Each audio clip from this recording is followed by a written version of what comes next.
கிட்டத்தட்ட ஒரு 2 மணி நேரம் 2023 ஆகஸ்ட் மாதம் அவருடன் ஒரு மிகப்பெரிய ஒரு டிஸ்கஷன் நடந்துச்சு.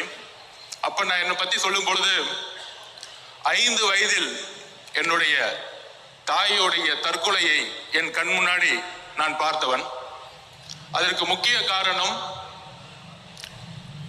என்னுடைய தாயோட சக அக்காவாக குடும்பத்தின் எங்க பெரியம்மாவாக, நிறைய பேருக்கு தெரியாது, எங்க அம்மாவோடைய பழகிய அன்றைய எங்க அம்மாவுடைய அக்கா என்னுடைய பெரியம்மா திலகவதி IPS அவர்கள், தமிழ்நாட்டின் முதல் பெண் IPS. எங்க அம்மாவும் என்னுடைய பெரியம்மாவும் என்னுடைய குடும்பத்தில் ஒரு 11 பேர் கொண்ட குடும்பத்தில் இருந்தபோது சக தோழியாக 2 பேரும் சேர்ந்து வாழ்ந்தார்கள். அப்போ எங்க அம்மா ஒரு காதல் திருமணம் பண்ணணும்னு நினைக்கிறாங்க. ஆனா அன்றைக்கு இருந்த என்னுடைய பாட்டி காதல் திருமணம் இருக்கக்கூடாது, கேஸ்ட் ஜாதியின் அடிப்படையில் வெள்ளூர்ல ஒரு விவசாயியிடம் ஒரு ஃபோர்ஸ்ட் மேரேஜ் பண்ணி வச்சாங்க. அந்த ஃபோர்ஸ்ட் மேரேஜ் பண்ணி வைக்கும் பொழுது விவசாயத்தில் ஏற்பட்ட ஒரு வறட்சி, அந்த வறட்சியின் மூலமாக ஏற்பட்ட டொமஸ்டிக் வயலேஷன்ஸ், அந்த ஒரு பாதிப்பு என்னுடைய தாயோடைய தற்கொலைக்கு ஒரு முக்கியமான காரணமாக மாறியது. அன்றைக்கு ஐபிஎஸ் படித்து DSP-யாக இருந்த காரணத்தால் 2 குழந்தைகளை காப்பாற்ற வேண்டும் என்று பெரியம்மா முடிவெடுத்து என்னுடைய மாமாவிடம் என்னை ஒப்படைத்து ஸ்போர்ட்ஸ் என்கின்ற ஒரு ஹாஸ்டலில் என்னுடைய பயணத்தை ஆரம்பித்து, ஸ்போர்ட்ஸ் மூலமாக ஒரு ஸ்காலர்ஷிப் கிடைக்கும் பொழுது மெட்ராஸ் கிறிஸ்டியன் காலேஜில் நான் பொலிட்டிக்கல் சயின்ஸ் மாணவனாக மாறும் பொழுது எப்பயுமே என்னுடைய பெரியம்மா எனக்கு ஒரு அஸ்பிரேஷனா இருப்பாங்க. அவங்க ஃபர்ஸ்ட் சாகித்ய அகாடமி விருது வாங்கினவங்க, எழுத்தாளர் மட்டுமல்ல, அந்த காலத்திலேயே காக்கி சட்டை போட வேண்டிய ஒரு ஆண் தயங்கும் போது கூட முதல் பெண் IPS-ஆக அவர்கள் இந்த சமூகத்தில் போராடி ஒரு DGP-யாக உயர்ந்த வரலாற்றை என் கண்ணு முன்னாடியே நான் பார்த்திருக்கேன். எப்பயுமே நூலகம் இருக்கும். அந்த என்னுடைய தாயோடைய இழப்பு, என்னுடைய தனிமை நூலகங்களை நோக்கி சென்றது. என்னுடைய பெரியம்மாவை நோக்கிய ஒரு உணர்வை நோக்கி அவர்களை பார்த்து அந்த நூலகத்தில் இருந்து நான் படிக்க ஆரம்பிச்சேன். அப்ப என்னுடைய பேராசிரியரை நான் நினைவு கூறுகிறேன். என்னுடைய ப்ரொஃபசர், என்னுடைய சிந்தனை சிறு வயதுல எப்பயுமே ஒரு ரெஸ்ட்லெஸ்ஸா இருக்கும். சின்ன வயசுல பார்த்தோன்னா ஒரு மாவோயிஸ்ட் ஆகணும், நக்சலைட் ஆகணும் அப்படின்னு நான் என்னுடைய பேராசிரியர்கிட்ட பேசிட்டு இருக்கும் பொழுது அப்ப என்னுடைய பேராசிரியர் சொல்லுவாரு, சமூகத்தில் உள்ள சிஸ்டத்தை மாத்தணும்னா திரு அலெக்சாண்டர் மந்திரமூர்த்தியை அவர்களை நினைவு கூறுகிறேன், என்னுடைய பேராசிரியர் மெட்ராஸ் கிறிஸ்டியன் காலேஜ்ல. அப்போ அவர் சொல்லுவார், இங்க இருக்க சிஸ்டத்தை மாத்தணும்னா ஒரு கோபம், தேர்தல் அரசியல்ல இருக்க சிஸ்டத்தை நீ பழகணும். சர்வேனா என்ன, ஸ்ட்ராட்டஜினா என்ன, பிளானிங்னா என்ன அப்படிங்கிற ஒரு தரவுகளை எப்படி பகுப்பாயுங்கிற ஒரு விஷயத்தை எங்களுக்கு உருவாக்கி கொடுத்தார். அன்றையிலிருந்து 2 ஆராய்ச்சிகளை மேற்கொண்டேன். ஒன்று திரு பெரியார் அவர்களுடைய கொள்கை, இன்னொன்று புரட்சியாளர் அம்பேத்கர் அவர்களுடைய கொள்கை. இந்த 2 கொள்கைகளும் படிக்கும் பொழுது பெரியார் அவர்களுடைய கொள்கையை 15 வருடங்களுக்கு மேற்பட்டு அண்ணா உள்வாங்கி அதை தேர்தல் அரசியலில் உள்வாங்கி தமிழகம் ஏன் தனித்து விளங்குதுன்னா, இந்தியாவே பார்த்து ஒரு காங்கிரஸை, நேரு அவர்களை பார்த்து அன்றைக்கு பார்த்து ஒரு பயந்த ஒரு காங்கிரஸை தமிழகத்தில் முதல் முறையாக ஒரு மாநில கட்சி வெற்றி பெற்றது தேர்தல் அரசியல் மூலியமாக, அவருடைய தேர்தல் அரசியலுடைய ஆராய்ச்சியின் மூலியமாக. அங்கிருந்து இன்னொரு பகுப்பாய்வு, புரட்சியாளர் அம்பேத்கர் அவர்கள் மிகப்பெரிய அறிவு சிற்பி என்பதை கூறுவதை விட இந்திய வரலாற்றில் 2 தலைவர்களுக்கு முக்கிய பங்குண்டு. மத பெரும்பான்மைவாதத்தை எதிர்த்த செக்குலரிசம் பாலிசியை உருவாக்கிய திரு அண்ணல் காந்தி அவர்கள் சுதந்திரத்திற்கு பிறகு மத பெரும்பான்மைவாதம் மட்டும் முக்கியமல்ல, மத பெரும்பான்மையோடு சேர்ந்த ஜாதி ஆதிக்கமும் தான் முக்கியம் என்பதை உணர்ந்து அரசியல் அமைப்பை உருவாக்கி எல்லோரும் சமம் என்ற கருத்தை உருவாக்கியவர் புரட்சியாளர் அம்பேத்கர் அவர்கள். ஆனால் அவருடைய இறப்பதற்கு முன்பும் இறந்த தருவாயிலும் மிகவும் ஒரு கடினமான ஒரு சோகமான ஒரு தோல்வியடைந்த நிலையில் அவருடைய இறப்பு இருந்தது. அப்படி ஒரு ஆராய்ச்சியில் நான் பகுப்பாய்வு செய்யும் பொழுது அம்பேத்கர் அவர்கள் தேர்தல் அரசியலில் தன்னை முழுமையாக ஈடுபடுத்திக் கொண்டது கிடையாது. 1952-53 எலெக்ஷன்களில் அவர் தோல்வியுற்றார், தோற்கடிக்கப்பட்டார். ஒருவேளை அண்ணல் அம்பேத்கர் அவர்களுக்கு 50 MP 100 MP இருந்திருந்தால் அவர் நினைத்த முழுமையான இந்திய அரசியல் சாசனத்தை உருவாக்கியிருக்க முடியும் என்கின்ற ஆராய்ச்சி என்னுடைய 15 வயதில் உருவாகியது. அந்த ஆராய்ச்சி தான் இன்றைக்கு மேடையில் நான் நிற்க காரணம். அதோடு சேர்ந்து 3 யுத்தங்கள் 2016, 2019, 21 தேர்தலில் மத பெரும்பான்மைவாதத்திற்கு எதிராக தேர்தல்களில் பங்கெடுத்துவிட்டு இந்த மேடையில் நாம் புரட்சியாளர் அம்பேத்கருடைய புத்தகத்தை வெளியிட, அம்பேத்கருடைய கனவு, அந்த அம்பேத்கருடைய கனவை தமிழகத்தில் நிறைவேற்றிய எழுச்சி தமிழர் அண்ணன் திருமாவர்களுடைய கனவு எப்பொழுதும் கூறுவார். மேடையில் அவர் இல்லை, ஆனால் அவருடைய மனசாட்சி இங்குதான் இருக்கிறது என்பது எனக்கு தெரியும். கால சூழ்நிலைகள் தலித் மக்களுடைய விலங்குகளை உடைக்கும். அதற்கான நேரம் கூடிய விரைவில் வரும். சுய சிந்தனை கொண்டவர்கள் தான் மனிதர்கள். ஆம், நாமும் மனிதர்கள். மன்னர் பரம்பரையை உருவாக்க தமிழகம் இனி ஒருபோதும் இடம் தராது. மன்னராட்சி ஒழிக்கப்பட்டது. மன்னர் பரம்பரையை ஒழிப்பதற்கு இன்றைக்கு புரட்சியாளர் அம்பேத்கருடைய சிந்தனைகள் நமக்கு தேவைப்படுகிறது. அந்த பகுப்பாய்வுடன் திருமா அண்ணாவுடைய கனவு என்ன? தலித் மட்டுமே பேசிக் கொண்டிருந்த தலைவர் அம்பேத்கர் அவர்களை இன்றைக்கு தலித் அல்லாத ஒரு விஜய் அவர்கள், சகோதரர் விஜய் அவர்கள்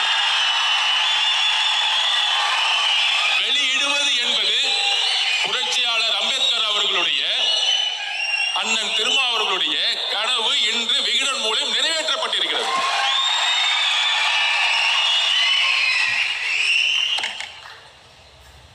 இதுல சில விமர்சனங்கள். சகோதரர்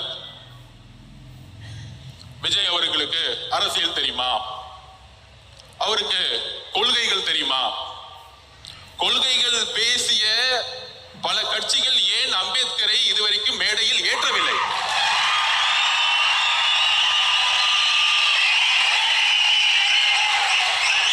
இன்றைக்கு இந்த புத்தக விழாவின் வெற்றி திரு நிர்வாக இயக்குனர் திரு சீனிவாசன் அவர்களுடைய வெற்றி, இன்றைக்கு விகடனுடைய வெற்றி. முதல் முறையாக அம்பேத்கருடைய நினைவு நாளை எல்லா அமைச்சர்களும் சென்று மாலையிட்டு புரட்சியாளர் அம்பேத்கர் என்றும் அமைச்சர்கள் கூறிக்கொண்டிருக்கிறார்கள். இதுதான் வெற்றி, எங்களுடைய வெற்றி, எங்களுடைய பிரச்சாரத்துடைய வெற்றி. சோ அந்த பகுப்பாய்வில் அம்பேத்கர் அவர்கள் ஏன் தோல்விற்றார் என்ற கேள்வி என்னுடைய 15 வயதில் உருவாகியது. என்னுடைய தாயினுடைய இழப்பு, என்னுடைய தனிமை அரசியலை நோக்கி என்னுடைய 15 வயதிலே செல்ல வைத்தது. அதனால் தான் 3 யுத்தங்களில் தேர்தல் அரசியலை கற்றுக்கொண்டு இங்கு வந்திருக்கிறேன். எங்கிருந்து கற்றுக்கொண்டு வந்திருக்கிறேன் என்றால் எல்லாருக்கும் தெரியும்.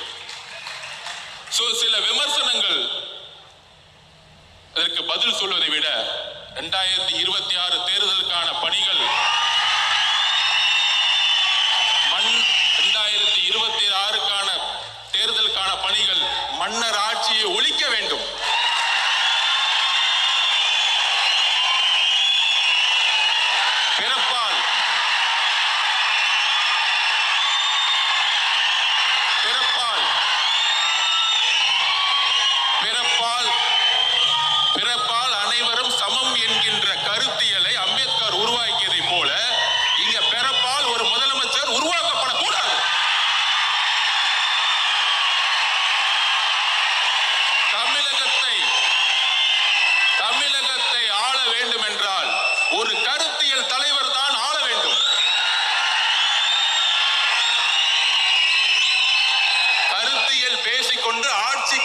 பிறகு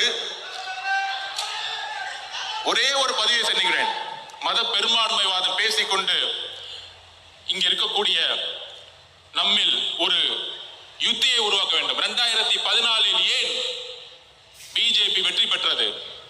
2014 பிரசாந்த் கிஷோர் அவர்கள் என்னிடம் உரையாற்றும் போது சொன்னார், மோடி அவர்களுடைய பிரச்சாரம் குடும்ப ஆட்சி, அதன் பிறகு ஊழல் என்கிற குற்றச்சாட்டுகளை கூறி ஆட்சியை கைப்பற்றினார்கள்.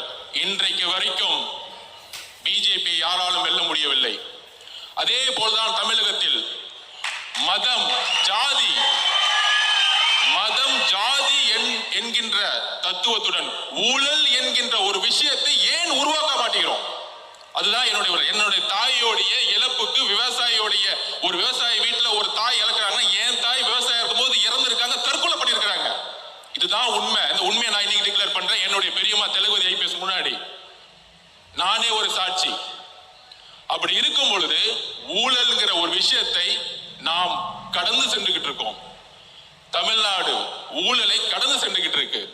பெரியார் அவர்களுடைய கனவின் மூலமாக மத பெரும்பான்மைவாதத்தை துடைத்தெறிந்து விட்டோம். மத பெரும்பான்மை தமிழகத்தில் கிடையாது. பிஜேபிக்கு 2% மேல இங்க கிடையாது. அது பெரும்பான்மை முடிச்சாச்சு. ஆனால் ஒரே ஒரு ப்ராப்ளம் இருக்கு. இன்றைக்கு ஹரியானாவிலும் மகாராஷ்டிராவிலும் ஜெயிச்சதுக்கான காரணம் ராமர் கோயிலை கையில் எடுத்தார்கள். இன்னைக்கு ராமர் கோயில் இன்றைக்கு கரெக்டா வந்து இந்த எலெக்ஷன்ல அகிலேஷ் யாதவால் அது நிலைநாட்ட முடியல. அகிலேஷ் யாதவ் வெற்றி பெற்று விட்டார்.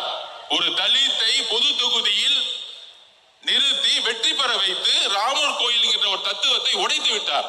ஆனால் தமிழகத்தில் ஒரு தலித்தை பொது தொகுதியில் இன்றைய வரைக்கும் நிப்பாட்ட முடியல. இன்றைக்கு நான் தரவுகளை சொல்றேன். 2011 தரவுகளின் அடிப்படையில் 1,40,00,000 தலித்துகள் இருக்கிறார்கள். ஆனால் ஆட்சியிலும் பங்கு, அதிகாரத்தில் பங்கு என்று கூறினால் அது தவறு என்று யாரு சொல்றாருன்னா, எல்லோரும் சொல்ற மாதிரி சனாதானம் எங்கிருந்து வருதுன்னா, பிஜேபி சொன்னா மட்டும் சனாதானம் கிடையாது. ஒரு சாதாரண மனிதன் ஒரு முதலமைச்சரா வரணும், ஒரு தலித் ஒரு முதலமைச்சரா வரணும்னு சொல்லும் பொழுது அதில் முதல் குரலாக ஒலித்த குரல் திரு விஜய் அவர்களுடைய குரல். ஆட்சியிலும் பங்கு, அதிகாரத்தில் பங்கு ஏன் சொல்லக்கூடாது? அதை ஏன் ஒளிச்சு வைக்கணும்? அதுக்கு ஸ்ட்ராட்டஜி எல்லாம் தேவையில்லை. இனிமேட்டு அரசியல ஒளிச்சு வச்சு பண்ண வேணாம். எடுத்தோடனே ஸ்ட்ரைட்டா நெஞ்சுக்கு நேரம் பேசுவோம். முதுகு பின்னாடி பேசுறது தேவையில்லை. எதுக்கு பயம்? எதுக்குமே பயப்பட வேண்டாம். அந்த அளவுக்கு, அதாவது சினிமா துறையில் இன்றைக்கு அவரை சுத்தி 2000 கோடி ரூபாய் ஒரு தொழில் இருக்கு. அதை விடுறதுக்கு ஒரு மனசு வேணும். ஆனால் இங்கே ஒரு சினிமா துறையில் ஒரு தொழில் நிறுவனத்தை நடத்தி ஒட்டுமொத்த சினிமா துறையையும் அரசியல் மூலியமாக லாபம் செய்து கொண்டிருக்கிறார்கள். ஆனால் இன்றைக்கு வரைக்கும் அது குரல் அல்ல. இந்த குரல் எங்கிருந்து வர வேண்டும்? ஏன் சினிமா துறை ஒரு நிறுவனத்தின் மூலம் கட்டுப்படுத்தப்பட்டிருக்கிறது? 4000 கோடி ரூபாய் இண்டஸ்ட்ரி ஒரு நிறுவனம் எப்படி கட்டுப்படுத்தப்பட்டிருக்கிறது? ஒவ்வொரு வாரமும் வரக்கூடிய சினிமா ஒரே நிறுவனத்தால் மட்டும் எப்படி கட்டுப்படுத்தப்பட்டிருக்கிறது? இதை மக்கள் முன் எடுத்து கூற வேண்டும். திரு விஜய் அவர்களுக்கு, சகோதரர் விஜய் அவர்களுக்கு ஒரே ஒரு கோரிக்கை, ஊழலை, தமிழகத்தின் ஊழலை எடுத்து பேசுங்கள். மதவாதத்தை எடுத்து பேசுங்கள். கொள்கைகளை பேசிக்கொண்டு ஆட்சிக்கு வந்து ஊழல் செய்யக்கூடிய 2 விஷயத்தை நான் பதிவு பண்றேன். சாமியார்கள், போலி சாமியார்கள். காஞ்சி மகா பெரியவர் நல்லவர், ஆனால் போலி சாமியார்கள் இங்க அதிகமா இருக்கிறாங்க. சாமியார்கள் நல்ல சாமியார்கள், அதை பத்தி நான் கவலைப்படல. அதே மாதிரி திராவிடம் நல்லது. திராவிடம் என்றால் ஒண்ணுதான். நிறைய அறிவுஜீவிகள் நிறைய பேசுவாங்க, நானும் நிறைய படிச்சுட்டேன். எல்லோரும் சமன் சொல்றதுதான் திராவிடம், வேற ஒண்ணும் கிடையாது. தமிழ் தேசியம்னா விடுதலை, தமிழ் தேசியம்னா விடுதலை புலிகள் பிரபாகரன் சொன்ன எல்லோரும் சமம், அவ்வளவுதான். அவரும் தான் சொன்னாரு. விடுதலை புலிகள் பிரபாகரன் அவர்கள் எப்பையும் ஜாதி மதத்தை பார்த்தது, மொழியை பார்த்தது இல்லை. சோ அப்ப ஒரே ஒரு விஷயம் இருக்கு. இங்கு ஜாதியின் அடிப்படையில் உருவாகக்கூடிய தேர்தல் அரசியல். அதுதான் பிரச்சனை. நான் தலைவர் திருமாவளவனோட தேர்தல் பிரச்சாரத்துக்கு போயிட்டு இருக்கும்போது அங்க இருக்கக்கூடியவர்கள் வெறும் தலித் ஏரியாக்கு மட்டுமே அவர் கூட்டிட்டு போயிட்டு இருந்தாரு. அப்ப தேர்தல் அரசியல் எந்த அளவுக்கு தமிழகத்தில் மோசமாக இருந்து கொண்டிருக்கிறது. ஜாதியோடைய கட்டமைப்பு. நம்ம சொல்றோம் யூபியில இந்துத்துவ அடிப்படையில் இந்த இடத்துல முஸ்லிம் கேண்டிடேட், இந்த இடத்துல இந்து கேண்டிடேட் போட்டா எலெக்ட் பண்ணும்போது கான்ஃபிளிக்ட் வந்துடும், நேர்மையா இருக்க மாட்டாங்க அப்படின்னு ஒரு பிஜேபி மத பெரும்பான்மை அரசியல் பண்றாங்கன்னு சொல்றோம். அதே தானே நம்ம இங்க பண்றோம். மதத்தை தூக்கி எறிஞ்சிட்டோம். ஆனா இந்த இடத்துல இந்த கம்யூனிட்டி 60% இருக்காங்க, அதனால தூக்கி அமைச்சரை போடு. ஓகே, அப்படி அமைச்சரா வரவங்க என்ன பண்றாங்க? வேங்க வயல் பிரச்சனை இன்றைக்கு வரைக்கும் தீர்க்க முடியாத காரணம் என்ன? காவல்துறை காரணம் அல்ல. காவல்துறை காரணம் அல்ல. ஒரு கான்ஸ்டபிளால அதை பண்ண முடியும். ஒரு கான்ஸ்டபிள் 24 கண்டுபிடிக்க முடியும். மலம் கலந்த தண்ணீர். அம்பேத்கர் அவர்கள் தண்ணீர் போராட்டத்திற்காக எப்பொழுது பிரச்சனை கையில் எடுத்தாரோ அதே மாதிரி இன்றும் 50 வருடங்க 75 வருடம் இந்த பிரச்சனை போயிட்டு இருக்கு. ஒரு தண்ணீர் தொட்டியில மலத்தை கலந்துருக்கிறாங்க. ஒரு வாரமா அந்த தண்ணியை குழந்தைகள் குடிச்சிட்டு இருக்காங்க. ஆனா இன்னைக்கு வரைக்கும் நம்மளால கண்டுபிடிக்க முடியல. போலீஸ் காவல்துறையினால இல்ல, ஜாதியின் அடிப்படையில் தேர்ந்தெடுக்கப்பட்ட ஒரு எம்எல்ஏ, ஒரு அமைச்சர், இதுதான் காரணம். வேற எந்த காரணமும் கிடையாது. பாதிக்கப்பட்ட மக்கள் சார்பா நான் பேசுறேன். 1,40,00,000 பேர் தலித் மக்கள் இருக்காங்க. அதுல ஆதி திராவிட மக்கள் 92 லட்சம் பேர் இருக்காங்க. ஆனா அவங்களுக்கு ஆட்சியில பங்கு, அதிகாரம் பங்கு கொடுன்னு கேட்டா தப்புன்னு சொல்றாங்க. 25% தான் இருக்கு உங்களுக்கு. 25% வச்சுக்கிட்டு எப்படி நீங்க ஒரு பெரிய கட்சி சொல்ல முடியும்? தமிழ்நாட்டுல கூட்டணி ஆட்சியை உருவாக்க வேண்டும். தமிழகத்தில் அதில் தலித் மக்கள் பெருமை வேண்டும். சமூக நீதியை உருவாக்கிட்டோம். சமூக நீதி 69% உருவாக்கிட்டோம். எல்லாருக்கும் வேலை கிடைச்சிருச்சு, டாக்டர் ஆயிட்டாங்க, இன்ஜினியர் ஆயிட்டு இருக்காங்க, எல்லாம் ஓகே. ஆனா அரசியல்ல அதிகாரத்துக்கு வரணும், விடவே மாட்டாங்க. மன்னராட்சி தான் இங்க இருக்கு. மன்னராட்சி கொஸ்டின் கேட்டா உடனே சொல்லிடுவாங்க, நீ சங்கின்னு சொல்லு, இல்ல அர்பன் நக்சலைட் சொல்லு, இல்ல மாவோன்னு சொல்லு, அதை பத்தி எங்களுக்கு எந்த கவலையும் இல்லை. தமிழக மக்கள் புதிய அரசியலை உருவாக்க முடிவெடுத்து விட்டார்கள். திரு சகோதரர் விஜய் அவர்களுக்கோ அண்ணன் திருமா அவர்களுக்கோ அனைத்து கட்சிக்கோ ஒரு புதிய அரசியலை, இளைஞருக்கான அரசியலை உருவாக்குவோம். புரட்சியாளர் அம்பேத்கர் ஒரே ஒரு கனவு தான் சொன்னார், நீங்க எதுக்கு வேணா போராடுங்க. தலித் மக்களை பார்த்து உடனே சொன்னாங்க, அதிகாரத்தை நோக்கி போராடுங்கள், அதிகாரத்தை உருவாக்குங்கள். அதிகாரம் தான் நம்மளுடைய சமத்துவ மென்மையை தூக்கி எறியும். என்னுடைய தாய் இறப்புக்கு ஒரு காரணம் ஜாதி. அந்த ஜாதியை தூக்கி எறியதுக்கு தான் தலைவர் திருமாவளவன் கூட போய் சேர்ந்தேன். எல்லாரும் சொல்லுவாங்க, என் கம்யூனிட்டி சர்டிபிகேட் பார்த்துட்டாங்க, இவரு அவருன்னு. எனக்கே என் ஜாதியை தெரியாது. ஏன்னா நான் ஒரு விளையாட்டு வீரன். தமிழக விளையாட்டு ஆளுநர் படிச்சு இந்தியாவோட பிரசிடண்டா நின்றுட்டு இருக்கேன். இன்னைக்கு இந்தியாவோட பிரசிடண்டா நின்றுட்டு இருக்கேன். சோ என்னுடைய ஒரே வேண்டுகோள், ஜாதியை தீண்டாமை ஒழிப்பது முக்கியமல்ல,